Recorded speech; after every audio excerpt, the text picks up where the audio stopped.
Testing, 1 2 1 2. Yes, the microphone was a real problem last video, and it's brand new, and I thought that there might be something wrong with it, but no, it's operator error. You have to push the jack plug into the microphone just a bit firmer than I did. So apologies once again for that. Hopefully the sound quality of this is significantly better. Well, I'm wearing my tea cozy today, as you can see, because temperatures are just a smidge above zero. And we've still got a bit of snow on the ground, just the traces from a layer of snow that we had just yesterday. And you can see it just on the edges here of one or two of the beds. And the mole has been excavating, adding a little bit of topsoil, which is very convenient. I'll be able to add that to my bed. And generally, it's a little bit drier on the plot than I have been experiencing the last few days. Well, we had quite a fun moment last night because I had a delivery of compost after 6 o'clock, which meant it was pitch black. And with the aid of a head torch, I managed just to be able to get it inside the gate and, well, keep the road reasonably clean. I might have to do a bit of clearing up there. And now I need to get that around to the compost bins. And you've seen that many times, so I'll do it with a bit of pace. Well, it's trying to snow. I think it could be sleet, but it's not a problem yet. So we're getting into this. The gateway is getting clearer, and the, well, compost heap is getting bigger. So I can't tell you how much easier it is having designed this compost bay at a different level, so I can just tip it over, and it just makes it so much easier. And then of course you can get in it and give it a bit of a movement around, and this is filling up quite nicely. I don't want to compact it, but it won't hurt with a little bit of my weight on it.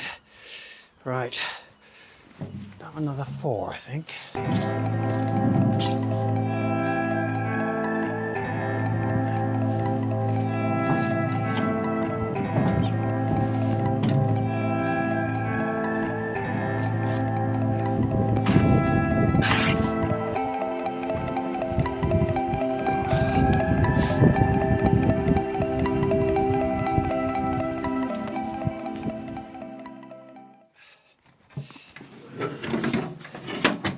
Well, that bit of snow has just turned into a bit of rain. And that's my last barrow. So that's a good job. Just spread that over, and that can be left to warm up. And I think it'll warm up quite rapidly because there's already a bit of steam coming off of it.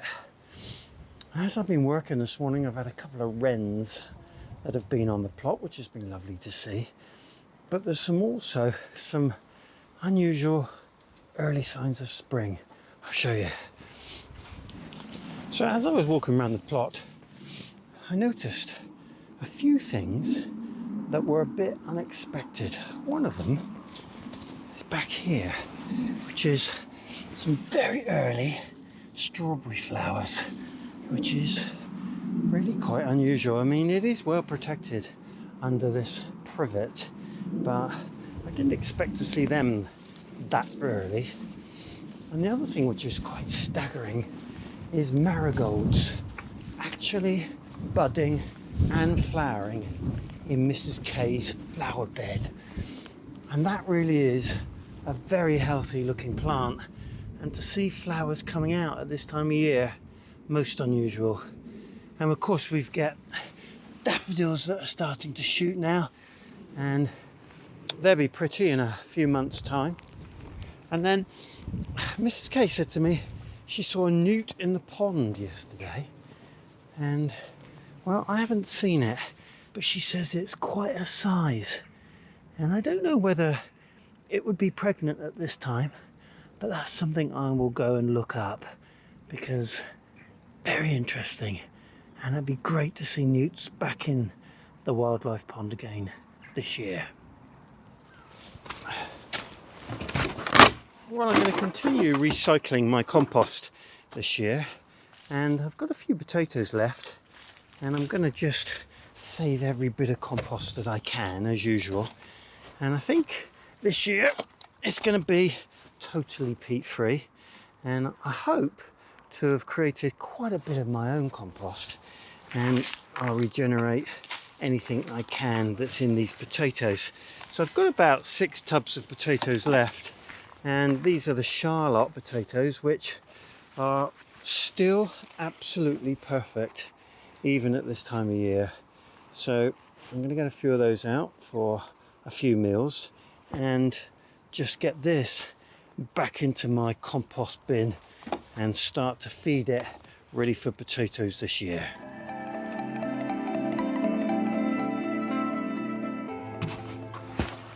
Well, it's filling up, and it won't be too long before these last 5 or 6 pots go in, and then we'll make the basis of the compost for next season. And that's quite a nice crop of potatoes for this time of year, and it'll keep us going for a couple of meals. Good times. Well, I should have done this the other day when I sort of blown over, but I got carried away digging that bed, and I just need to make sure that this gets bound to that stick nice and sturdy. Actually, that's done a great job, and the plant does the natural thing when it's leant over and leans up to the sky. So I've got a bit of a right angled purple sprouting broccoli, but he'll look up to the sky in no time at all.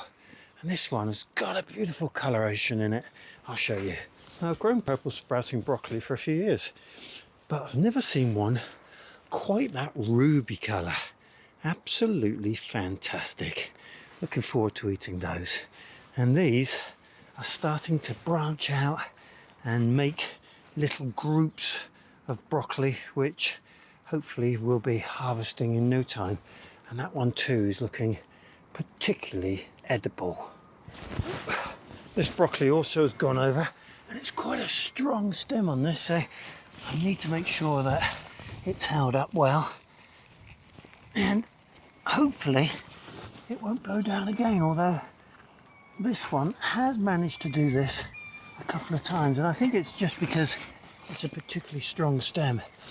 I'm going to move that stake so that it's closer to the stem and holds the plant up much more naturally. Right, let's see if I can get this tied in. Well, this time of year, the cold weather doesn't do these plants any harm at all. They are so hardy, and they'll come through snow and freezing temperatures without any difficulty. There we go, and hopefully we'll be able to eat off that one soon too. Well, it just won't stop raining. In fact, it's been raining for about the last, well, 12 or 13 days, with one break in between, which I took advantage of. And since I moved all that compost or horse manure the other day, it's just rained and rained, and you can see how the ground is just puddles. In fact, the puddle here is enough for me to clean my boots in. So definitely not easy to work on the plot on a day like this. I'll get my tripod into the polytunnel in a minute. So I had a bit of a heads up that if I wanted to keep my compost heaps a little bit warmer, with all the rain it would pay just to cover them up. And I have to say, I totally agree. So, well, this morning in the rain, I decided I'd come over and put a few old covers over the top. And these are very old carpet underlay, and well, they don't break down, which means that they really are difficult in terms of recycling. So using them in this way is probably the best thing, and I've put some weights on top just to make sure that they stay in place if it gets windy. This is the area that I've been filling every year with more and more soil, and this was considerably lower, and by this time of year it would be a pool of water, so I am winning, but it's still very, very damp. And here you can see where I was here this morning. My boot print is just filled up with water. So when it's this bad on the plot, there's only one thing to do, and that's to get into the Polytunnel. And well, it's quite exciting because it's nearly that time of year. I'm going to do a few things today. I'll show you.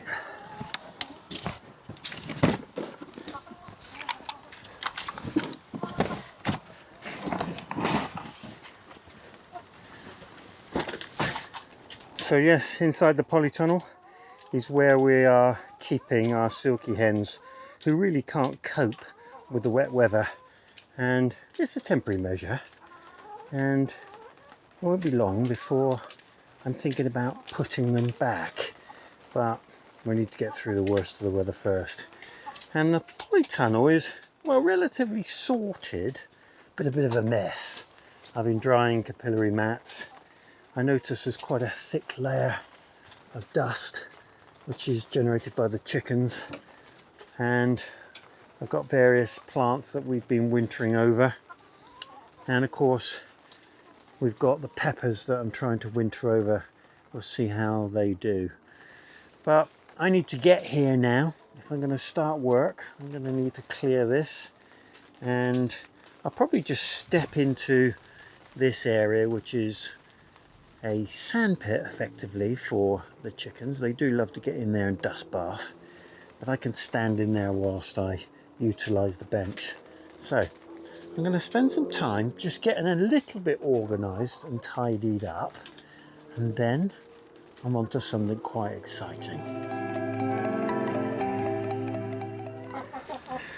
Well, there's no more important a time than now to be growing our own food, and it gives me a thrill to grow our own food, but also I know that it's having a really positive impact because there's almost no carbon footprint, and that food is the best quality that I can eat because it comes from my ground and I know what goes in it, and all of the compost that it's grown in is recycled.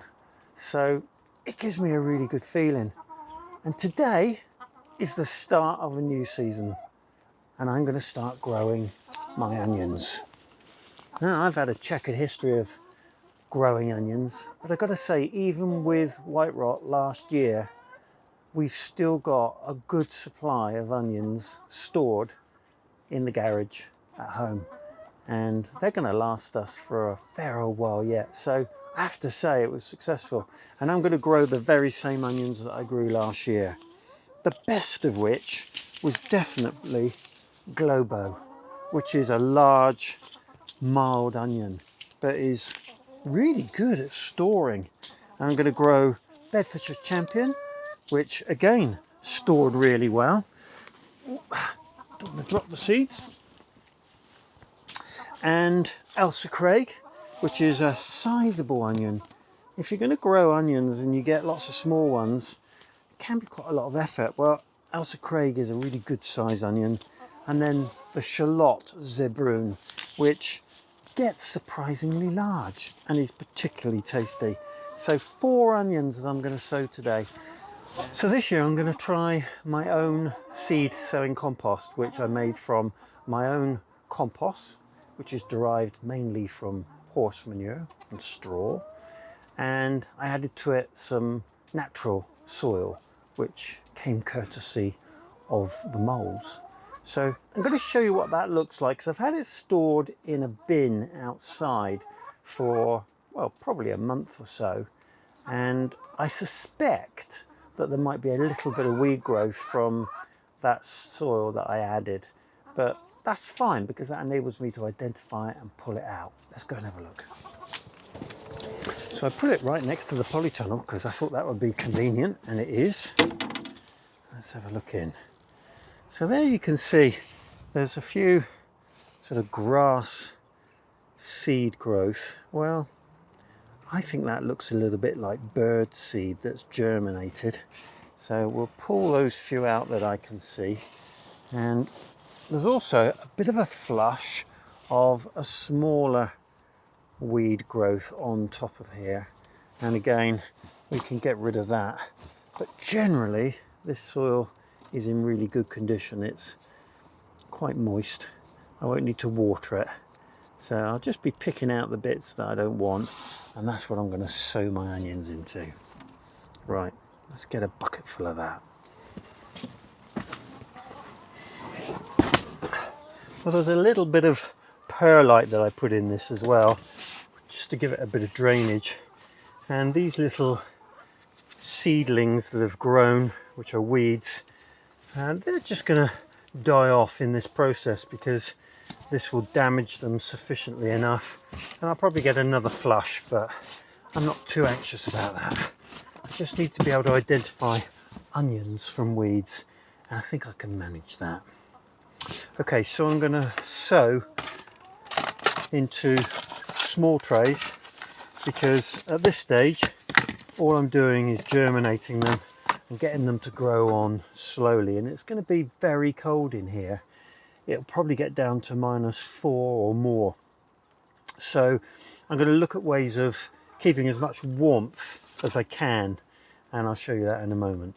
So I'm just going to fill these and sow a selection of the onions and get them ready, and I'll show you afterwards how I'm going to try and keep some warmth.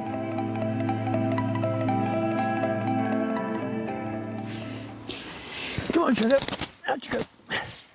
Right, so how do we keep things warm at this time of year? Well, it's about January the 12th, I think. Well, the only way, in my experience, is layers. A bit like you layer up when you go outside with thin layers of fabric. So layers in the polytunnel really do help just to keep the warmth in. So I'm going to put lids onto all of these, and I'll lock them up because I want as much warmth in them as I can. And then I'll put them into yet another cover, and the idea being that as many layers as I can will help just to keep things as warm as they can, and the warmth that they get during the day will just last a little bit into the evening. And well, onions, once they've germinated, are very resilient, and if you've got any doubts, then the thing to do is to take them in, put them on a windowsill or near a radiator, and they'll germinate that much quicker. But I've found that if I persevere, I can grow them this way. And with regards to timing, I've grown onions, well, from the beginning of December, and I've also sown them as late as March. So I don't think there's a right or a wrong time, and the main thing is that you get some germination and you can go from there.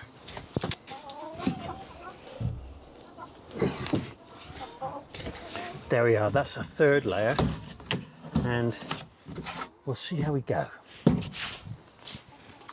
Well, it's certainly good to get the growing season underway, and onions are already in the propagators, and hopefully will be poking their heads above the soil level in the not too distant future. Well, from a very wet South Wales, from the Silkies and me, I hope you had a good weekend. And if you like the videos, then why not click the like button, ding the bell so that you get my updates on a Sunday and a Wednesday at 8 PM. And if you like what you're seeing, then why not subscribe? Diolch yn fawr.